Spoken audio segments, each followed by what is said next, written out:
In the midst of endless arguments over student loan forgiveness, people avoiding major purchases because the interest rates are still so high, and an estimated $824.8 billion in credit card debts as of earlier this year, many of us are starting to rethink debt and the effects it has on our lives, and really in the world around us.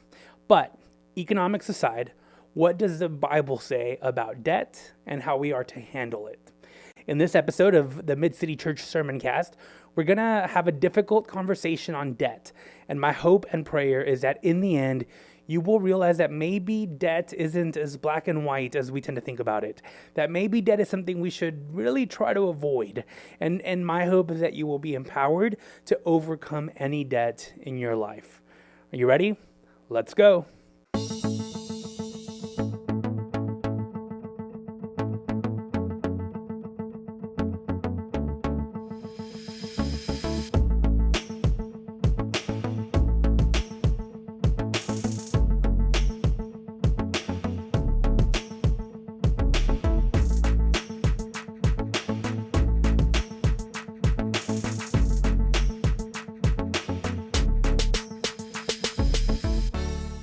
In 2010, at the age of 21, I decided to apply for my very first credit card. I was in college and I really wanted a big flat screen TV to watch football on. Now, I kept going to Best Buy every single week during the summer just to look at TVs, hoping that maybe some of them would go on sale and I could afford it. But week after week after week, they were still too expensive.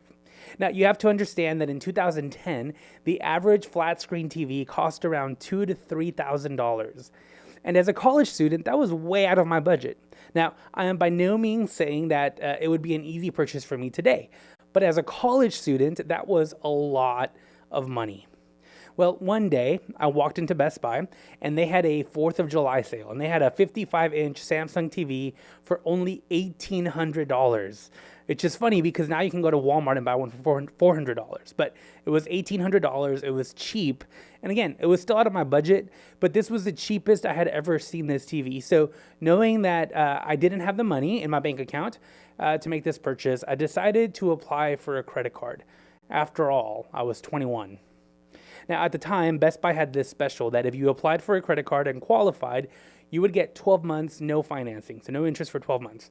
And in my mind, I could apply for the credit card, put the entire purchase on it, and then make about $150 payments each month for 12 months and pay it off. It was a perfect plan, no problems, I could do this. But rarely do things go as planned, right? So I filled out the paperwork, and because I didn't have a credit history or a good paying job, I only got approved for $1,100. Now that meant that I had to come up with about $800 out of pocket once you included the taxes for what was left over. And I needed to pay all this if I wanted to walk out of Best Buy with my new TV. So in that moment, I realized I had two options. I could either be responsible and thank the Best Buy employee for his help and tell him, you know what, the $800, that's a little out of my price range. I'm just going to have to come back another day.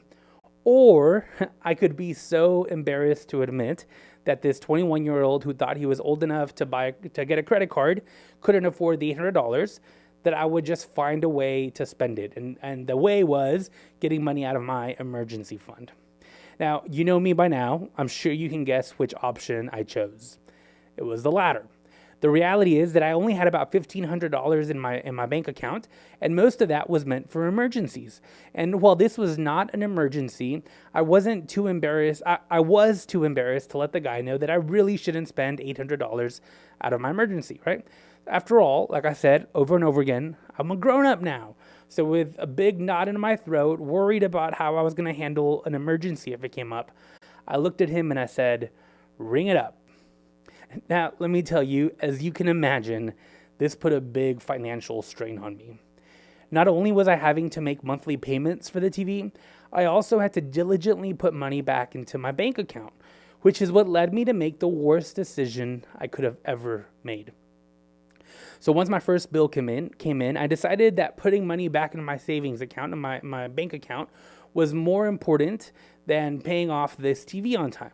And so I decided to simply pay the minimum on my Best Buy bill and then put a whole bunch more money back into my bank account, which was fine until I got to month 12, the last month of the special, and I had to learn the hard way how credit works. Now, if you don't know how credit works, let me give you just a very basic explanation of how it works. Basically, a financial institution, usually a bank, will give you a card with a credit limit, which you're allowed to spend however you want.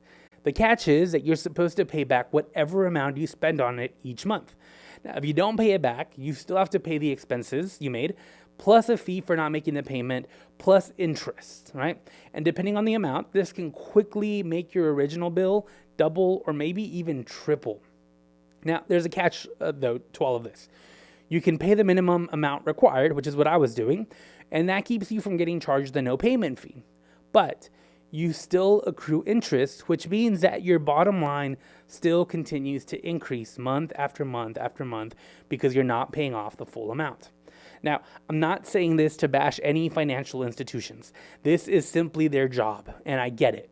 I do want you to hear me say this, though.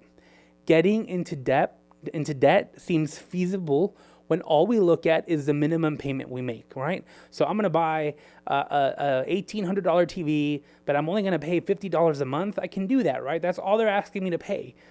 We tell ourselves in those situations, though, that we can afford this purchase. But in reality, we end up paying way more money than was necessary because of all the interest that accrues month after month after month of only paying the minimum payment.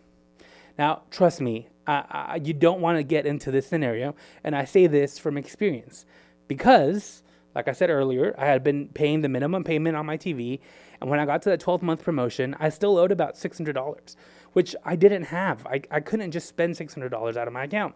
And when I didn't pay off that purchase on time, those $600 on time, all of the interest that would have accrued on that purchase through that whole year was suddenly added to my statement. And suddenly, I owed a lot more money than I initially planned. Now, in the end, I think I ended up paying about twice as much as the full price of the TV once the insurance got put on and my inability to pay more than just the minimum payment for a long time.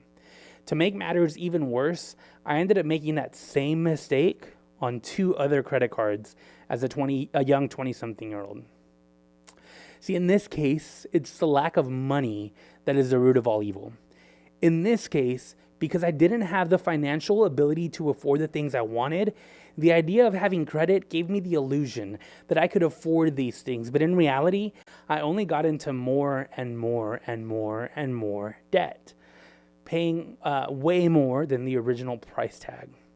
See, money becomes the root of all evil. The love of money becomes the root of all evil when it convinces us to buy things even if we can't afford them.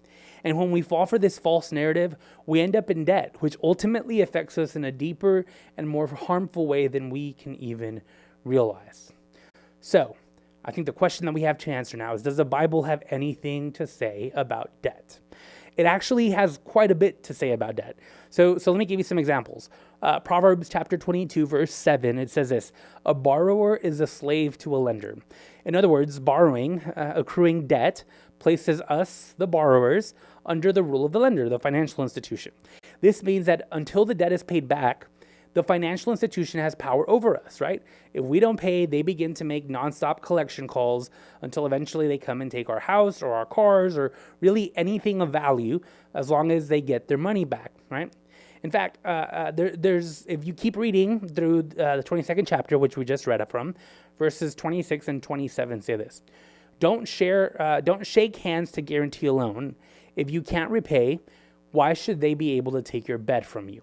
In other words, don't incur debt that you cannot pay back because your stuff will be taken away, right? This is exactly what we're talking about. So here's another example of scripture getting us to avoid debt. Luke chapter 14, verse 28 says this: if one of you wanted to build a tower, wouldn't you first sit down and calculate the cost to determine whether you have enough money to complete it? Basically, it says don't go making purchases without knowing if you can afford it or not, right? Don't get yourself into debt. Instead, be smart with the money you have. Here's another verse. Ecclesiastes chapter 5, verse 5 says this: better to not make a promise than to make a promise without fulfilling it. Now, this is essentially the definition of debt, right? You borrowed money, you borrowed on credit, promising to pay it all back, and then when you weren't able to pay back the full amount, this becomes debt. that you become indebted to the lender at that point. I can go on and on and on with scriptures urging people to avoid debt and avoid getting others into debt. But I want to tackle one important question as we talk about debt. So why is debt so bad? I want you to listen to this story from 2 Kings chapter 4, verses 1 through 7. Here's what it says. Now, there was a woman who had been married to a member of a group of prophets. She appealed to Elisha, saying, "My husband, your servant, is dead. You know how he feared the Lord. But now someone he owed money to has come to take my children away as slaves." Now, let me stop here for a second before we keep reading. Did you notice how this part of the story is in line with the text that we've already talked about, the text that we've already read, right? So when we borrow and we cannot repay it, when we get into debt, we become slaves to the lender because suddenly they can hold that debt over us, right? And they can take anything of ours away for the sake of them getting their money back, right? In this case, because her husband hadn't repaid the debt and she couldn't either, her sons were about to be taken away and turned into slaves. It's almost as if the Bible is onto something when it says that the borrower is a slave to the lender, right? It's almost as if the Bible is onto something when it says that when a loan is guaranteed but cannot be paid back, that stuff like your bed can be taken away. It's almost as if the Bible is onto something when it says that doing something like building a tower without having the funds necessary first can lead to difficult times, right? It's even as if the Bible is onto something when it says that you shouldn't make a promise that can't be fulfilled. All the scriptures we have talked about are coming to life in this story of the woman. So let's keep reading through it and see what happens. Elisha said to her, "What can I do for you? Tell me what you still have left in the house." She said, "Your servant has nothing at all in the house except a small jar of oil." Now, can you imagine how much debt they must have had that everything has already been taken away from her, and now the lenders are trying to take her kids as well, right? I mean, this must have been a huge debt. So let's keep reading. Elisha said, "Go out and borrow containers from all your neighbors. Get as many empty containers as possible. Then go in and close the door behind you and your sons. Pour oil into all those containers. Set each one aside when it's full." She left Elisha and closed the door behind her and her sons. They brought her containers as she kept pouring. When she had filled the containers, she said to her son, "Bring me another container." And he said to her, "There aren't any more." Then the oil stopped flowing, and she reported this to Elisha. So Elisha said, "Go, sell the oil and pay your debts. You and your sons can live on what remains." Now, on one hand, this is a great story of how God came through for a woman who was in need, right? In fact, I've preached that message multiple times before, that even when she thought there was no way she could avoid losing her children, God made a way. And this is true, and I still stand by that sermon. But on the other hand, I want you to think about this. She just lost her husband. That's something very difficult to deal with. On top of that, she now has to deal with moneylenders coming into her home and taking everything she has, possibly even her children. I mean, can you imagine what a mess she must be? Not only did she lose her husband, she is now in so much debt that she is literally about to lose everything. But let's imagine a different scenario for a second. Imagine if her husband hadn't owed the money. She would have been able to actually mourn the loss of her husband instead of worrying about paying this debt back. Her children also would have been able to mourn the loss of their father without having to worry about ending up in forced slavery. Even more so, imagine if they could have done the proper mourning and burial traditions without having to put a whole bunch of extra work on finding containers, filling them, finding people to buy them, paying the lenders, and then having to start all over again with however much money was left over from the oil sales. See, for this woman, debt changed everything. And for you and I, debt changes everything too. And that is why it's the root of all evil, right? Like this woman, debt takes us away from what we should be doing because we have to find a way to pay back the debt. Debt robbed this woman of her time mourning. And while we may not be mourning, debt robs us of our time with family. It robs us of going on new adventures. Debt robs us of our sleep. It even robs us of living a healthy lifestyle. Because when debt begins to take over, when debt begins to hold power over us, everything else has to wait so that we can gather more money until the debt is paid off. See, The love of money is the root of all evil, because when we don't have enough, it tricks us into getting into debt. And this debt, if we're not careful, can rob us of experiencing life abundantly. It can rob us of so much. And I don't know about you, but living in debt is a horrible place to be in because we never really know what life may throw at us. Now, as I've been preparing for this sermon, I've been wrestling with whether or not to share a particular story with you, but I think I'm going to share it anyway. Now, know that I'm not sharing this story out of a, oh, look at me kind of place. I'm showing this as a avoid the mistakes I made kind of place, right? So in 2020, my wife and I found ourselves in a lot of debt. Some of the debt was the credit cards that I told you about at the beginning of the sermon cast. And as we started to really look at our finances, we decided to work hard to get out of this debt because it was really robbing us of doing a whole lot of things that we really wanted to do. So by the end of 2021, after a ton of sacrifice, we got ourselves completely out of debt. Aside from our mortgage, that's a whole different story. But all credit card debts, all that kind of stuff was paid off. Now, this is what it took though. Remember the stimulus checks we got? Well, instead of enjoying that money like most people did, our stimulus money went straight to paying off debt. For 2 years in a row, our income tax return, it went straight to paying off debt. And every single month we would put as much money as we could towards that debt, right? Which meant we didn't go out to eat as much. We had to come back on new stuff. Like we didn't buy new clothes for a while, a whole bunch of other things that we had to do for the sake of paying as much of our debt as possible. The reality is that through those 2 years of paying out debt, we missed out on a lot because we had to focus on paying off the debt that we had incurred. Now, let me tell you why I'm thankful we did all of this. This summer, 2022, stuff got really expensive, right? I mean, gas got expensive, groceries got expensive, electricity in Baton Rouge went through the roof. Everything got really expensive. And the reality is that with everything as expensive as it got, we may not have been able to afford the increase in prices had we still had all of this debt, which would have only put us further and further behind. See, debt robs us of so much over and over again. Debt robbed us, right, of so much. And if we hadn't eliminated it, if we hadn't gotten rid of our debt, it would have robbed us of even more once those prices started to go up. And if that's you, I want you to hear me say this. God doesn't want you to live with the burden of debt. God wants you to experience life abundantly. So if that's you, if you're a slave to debt, let me run through some three quick practical things that you can do or use to get out of debt. Now, this isn't an exhaustive list, and if you want to go deeper into this, reach out to us so that we can have a more in-depth conversation. You can follow us on all of our social media platforms as well if you want to learn about an upcoming financial class that will help you overcome debt. We have these all the time. So for now, let me give you 3 practical things you can begin to use to get out of debt. First, make a budget. Now, I know that if you have never used a budget before, this can seem overwhelming, but just start simple. Simply make a list of all of your projected income and a list of all of your projected expenses. The expense side of it doesn't have to be perfect. Just figure out about how much you plan on spending for things every month, like groceries, gas, eating out, bills, and anything else you would spend money on, right?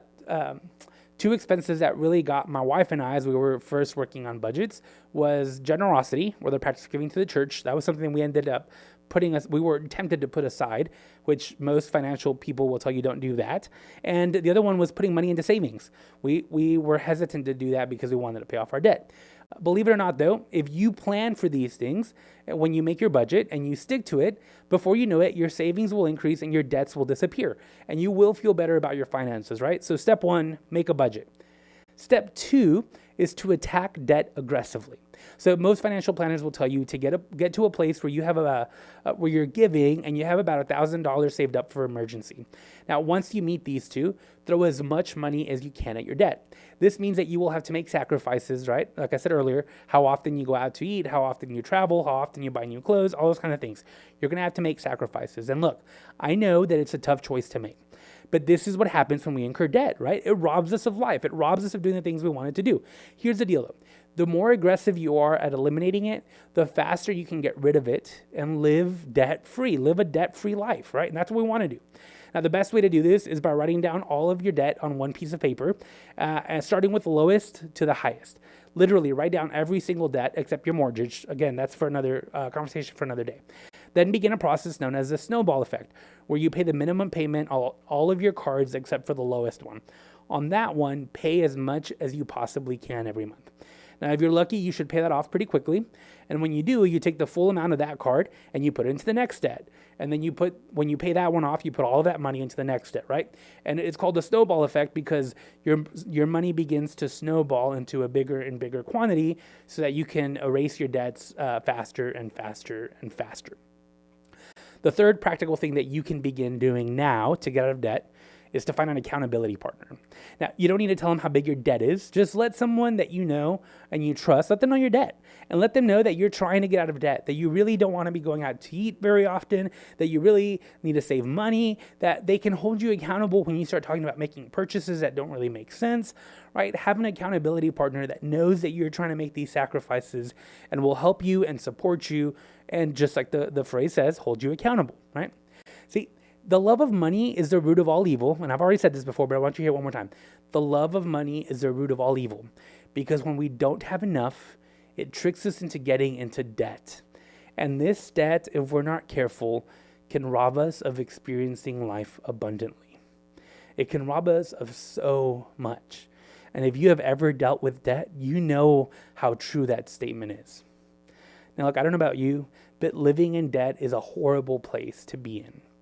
And if that's you, if you are like this woman in our story who has lost everything and still owes this massive debt and is overwhelmed by it, I pray that you may overcome your debt so that you too can experience life the way it was meant to be, abundantly and debt-free. May it be so. Amen.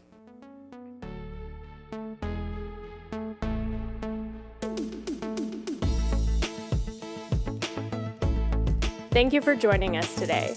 I hope you enjoyed this episode of the Mid-City Church Sermoncast. If you'd like to dive deeper, visit midcity.church/sermoncast to find a home sheet that goes along with this message. On the home sheet, you'll find scriptures, questions to wrestle with, and a challenge that goes along with this sermoncast. I want to invite you to support our ministry here at Mid-City Church by giving today. To give, text the word GIVE, G-I-V-E, to the phone number 225-307-0662. Thanks, and see you next week.